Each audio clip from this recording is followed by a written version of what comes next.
Hi, everybody. I am Jill Zima Borski, back to talk about sea level rise. I'm a 27-year journalist in the Florida Keys, and we are the canary in the coal mine for sea level rise.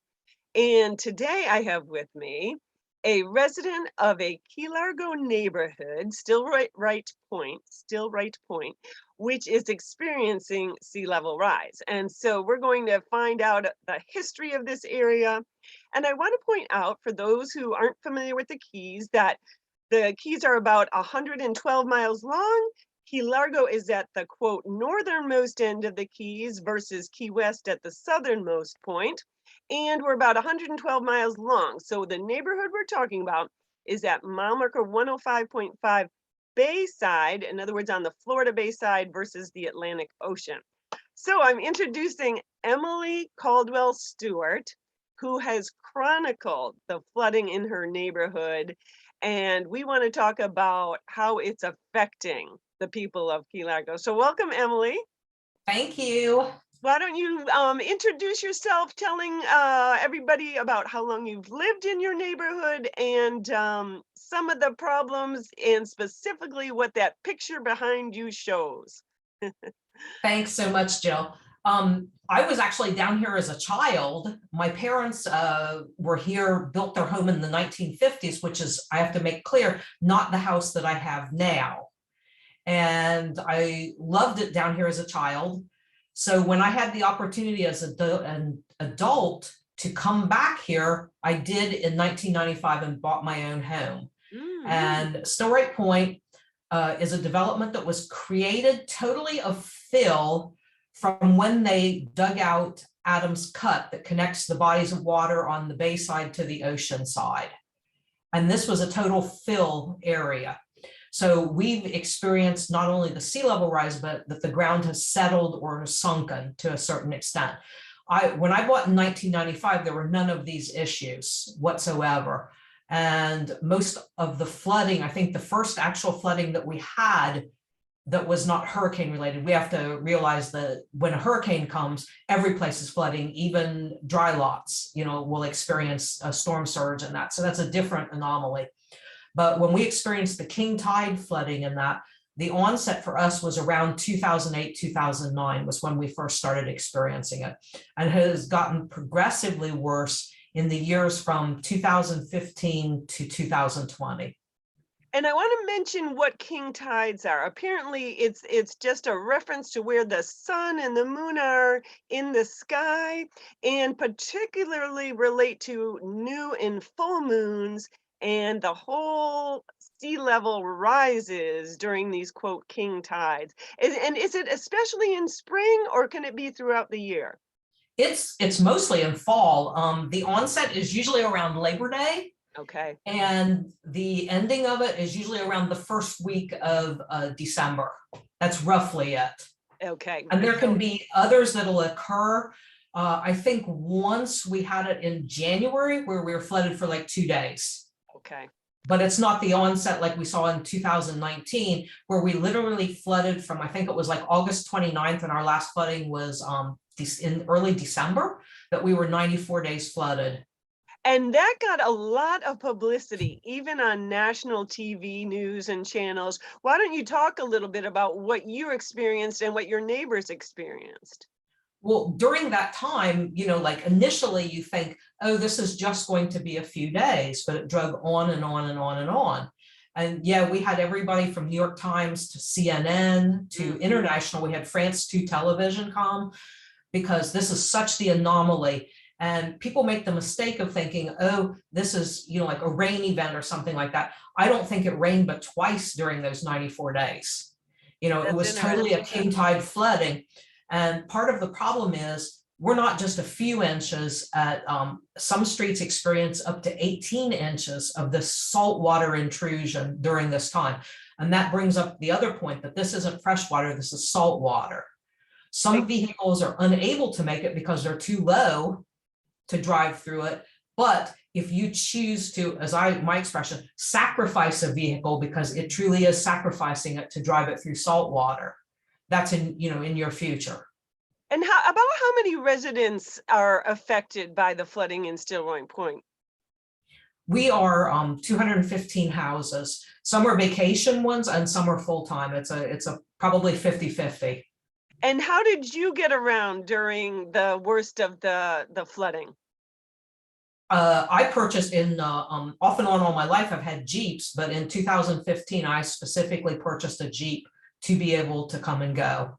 That flooding would no longer be an issue for me, other than it adds, if you want to try to preserve your vehicle as much as possible from the salt water, every time that you choose to go out and you return, you spend up to half hour, 40 minutes washing down the underneath in the wheel wells and all that, but that still isn't the end all to protect it.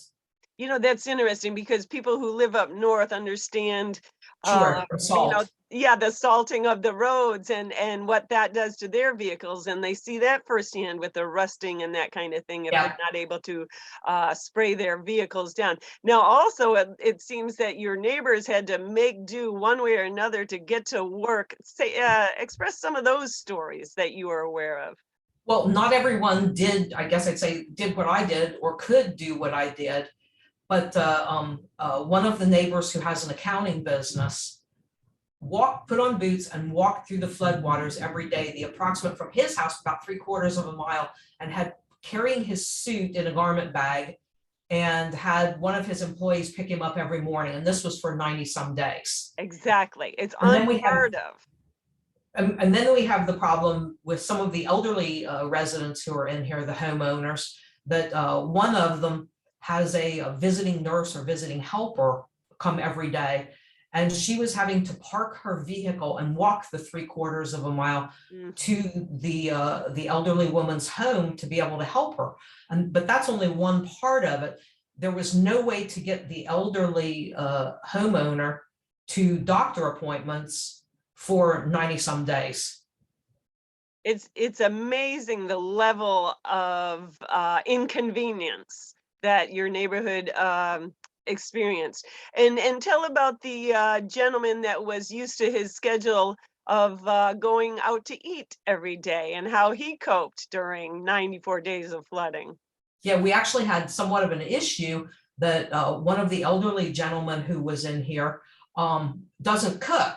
He gets his meals every day at a local restaurant, and he has a really tiny Honda, and it was unable to make it through the flood water. So one of the neighbors had checked on him at day 10 or day 11 and found out that in that entire time he hadn't eaten. And you shake your head. There's all sorts of things like this. We had another resident who was on chemotherapy, Mm. and they had to manage. And I think a neighbor had brought a truck and brought him to where they had parked their car closer to US 1 out of the flood water. So And this was again, just another, I don't even, it's more than an inconvenience, another step to have any sort of a daily normal life. exactly. And so that's why we want to do these series of interviews. Mhm. This neighborhood is an example of what could come to several neighborhoods throughout the Keys. And talk about like the worst years, I guess, was that about 2019, although this started way back in 2008, 2009? Yeah, probably the true onset worst for a long amount of time, and it was pure king tide, was in 2015. We were flooded for 22 days. And it was interesting because I guess I'd say, it was new. Yeah. And at that point, I didn't have a Jeep. And I was wading through the floodwater and, like to do anything. Fortunately, we have a grocery store at the end of the street. But, you're limited as to how much you can schlep back to your house when you're carrying everything by hand, and I was doing that like a couple of times a week. But if I wanted to go do any kind of an activity, like with my Rotary or anything like that, I was having to have, like people pick me up. So there was no semblance of normalcy for 22 days. And then, like we roll around, like I got a Jeep a year later, and then I had some semblance of normalcy with the flooding. And I thought, 22 days was an anomaly and it'll never be this bad again. And then comes 2019. And 2019 was was the 94 straight days of flooding. Mm. And nothing compares to that. And then that was when we actually found out that while our streets are flooded, the sheriff's department no longer patrols our neighborhood. They will respond to an emergency in here, but they will not do regular patrols. So that was like another unpleasant aspect. And we had a problem mosquito wise. It was just absolutely horrible to be outside. We were so inundated with mosquitoes. And mosquito control would not send a vehicle in here because they wouldn't drive it through floodwaters, because obviously the salt water will ruin their vehicle. And this was in the time that Key Largo was experiencing dengue. And I forget how many cases they had at that time. There was like 16 or so cases. And they were literally within half mile of Stillwright Point. But I think nobody collected specimens to see if dengue was in Stillwright Point, because obviously they can't get in here with vehicles and that. So it's sort of a domino effect that where it becomes no longer just an inconvenience, but it becomes, a health issue all the way down the line. And then 2020, we had 74 days of flooding. And again, like all the same things, but I don't remember dengue being an issue in 2020 because, everybody was COVID, and it probably wasn't as impactful on us that year because people weren't going out and doing activities. People were staying home. And probably the only inconvenience then was Instacart drivers refused to deliver in the floodwaters. And it trickles down, and you think that's trivial, but not when you have like somewhat of an older population in here who is dependent upon that. Exactly. So now what is the county doing, since Key Largo is part of our Monroe County? What is the county doing to help solve this problem? For us, I mean, obviously we're on top of it, like staying informed, attending the meetings and all that. And they've been doing literally study after study after study. And it was interesting because in 2015, they were doing, I think it was, and I might be wrong on this, I want to say an 18-month study, a 14-month study, something like that. Mm-hmm. And then in 2019, our county administrator was asked on camera by ABC News about the study that was being done, and was told, oh yes, we're in the middle of I want to say 22-month study at that time. Okay. So now we've figured out that the 2015 study must have run at least like 4 years. Oh dear. or whatever, it was kind of a joke because we're like, okay, what study is this? So now where we currently are is we have applied, the county has for Stillwright Point for grant money about sea level rise to do the engineering plans and we'll use the term loosely, raise the roads, because it's much more complicated than that. But they've applied for the grant and they've won the grant from the state. And I want to say it's 1.7 million that we have won to do the engineering plans. And the grant money will be awarded this July 2022 to go forward from there. But the engineering plans will take up to 2 years to complete. Then at that time, they get submitted to the state, and we go through the whole grant process yet again, hoping, because we are considered shovel ready, that we look like an optimum sea level rise project for the state to give funds. I have go ahead. I have a note here that the county, right, the Stillwright Point flood mitigation project in the design engineering phase is expected to cost, I think this is what you said, 2.37 million. Yeah. And the requested amount from the state is 50% or 1.18 million. Yeah. Yeah. Okay.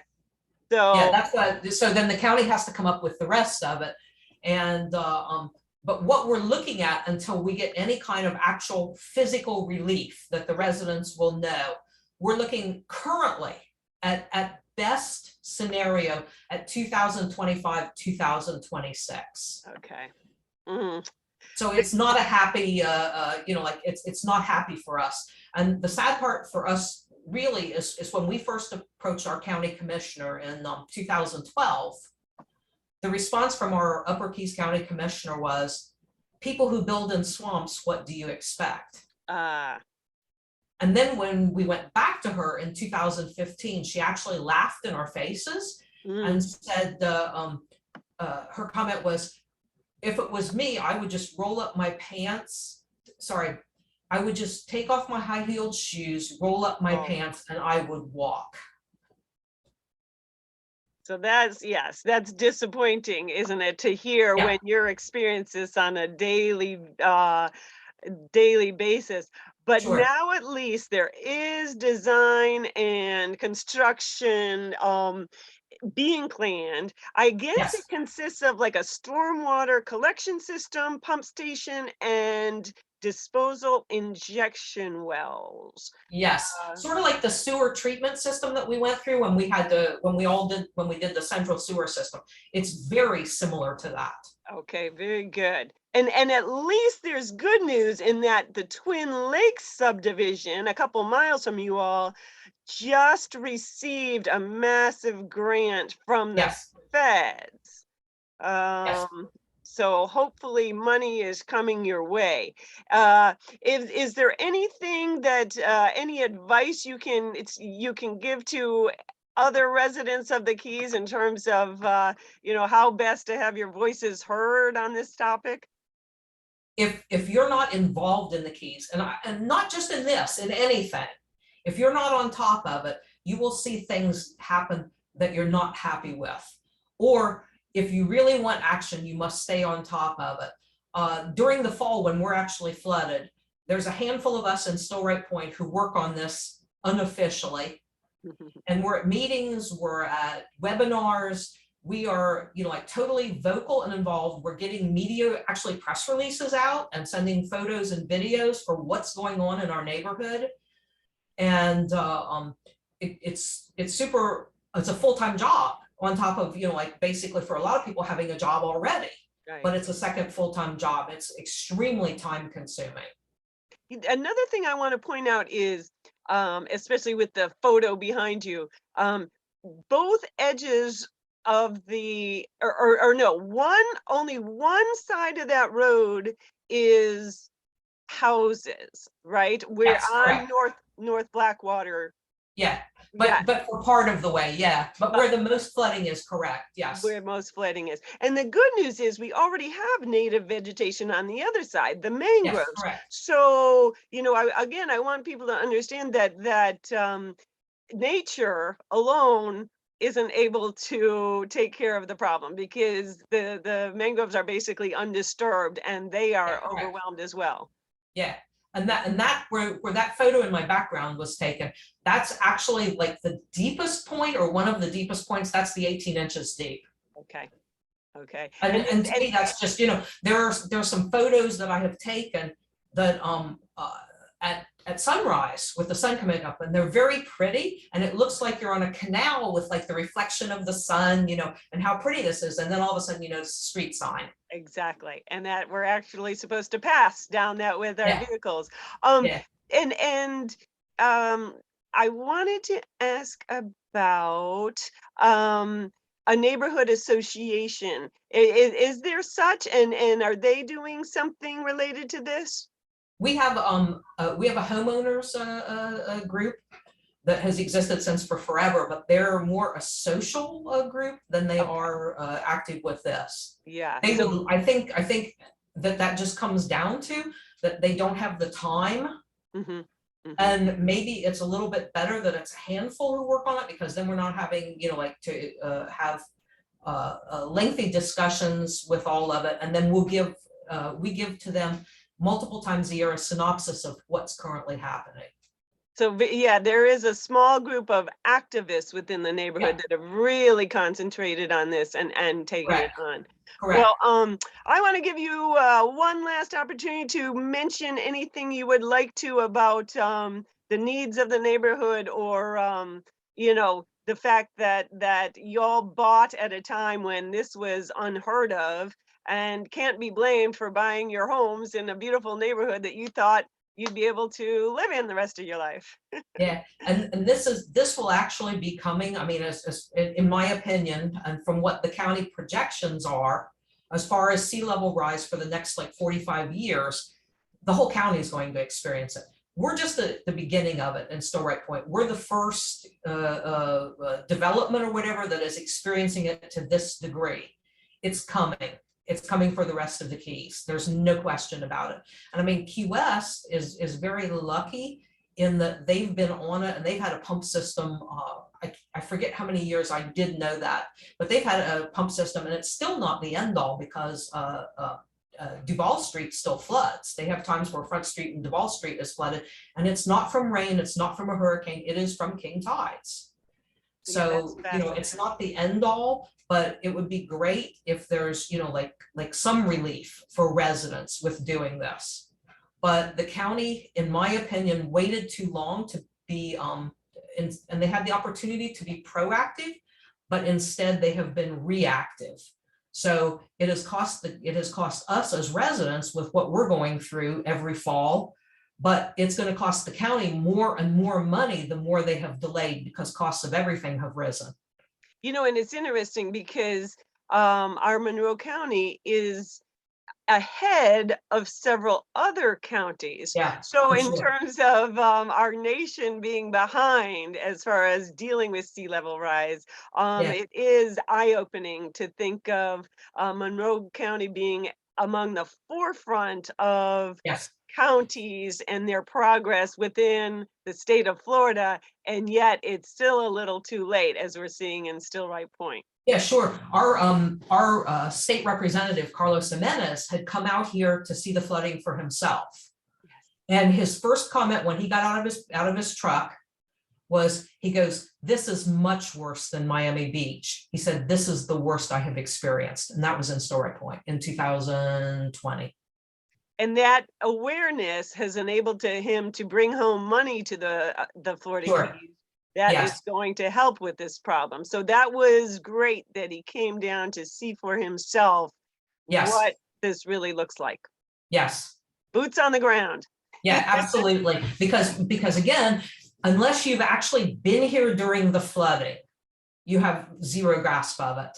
Exactly.